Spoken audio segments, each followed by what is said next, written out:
میرے جتنے بھی غیور عوام سے ڈیرہ غازی خان کے لوگ میری سن رہی بات، ابھی آپ لوگوں کا وقت ہے کہ آپ لوگ باہر نکلیں. میں اس وقت اکیلی نہتے ہو کے میں غازی گارڈ پل جا رہی ہوں، میں وہاں پہ بیٹھنے جا رہی ہوں، میں عوام کا مقدمہ لڑنے جا رہی ہوں، میں عمران خان کا مقدمہ لڑنے جا رہی ہوں، میں پاکستان کا مقدمہ لڑنے جا رہی ہوں.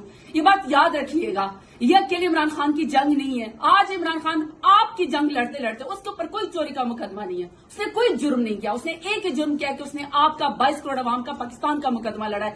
آج اس کو تشدد کر کے اس وقت جو ہے اس کو اریسٹ کر لیا گیا. مار دیں گے اس کو، میں آپ کو بتا رہی ہوں کہ اندر وہ مار دیں گے اگر آپ لوگ ابھی اپنے لیے کھڑے نہ ہوئے، آپ پاکستان کے لیے کھڑے نہ ہوئے.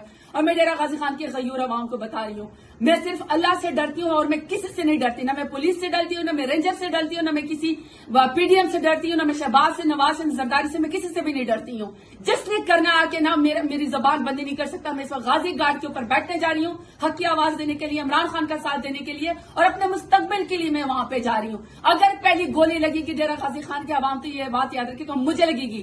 جو مجھے ڈر نہیں لگتا تو پھر آپ کیوں نہیں پہنچ رہے اب اور اسی وقت میرا ساتھ دینے کے لیے، عمران خان کا ساتھ دینے کے لیے اور اپنی نسلوں کے لیے اس وقت آپ لوگ میرا ساتھ دیں.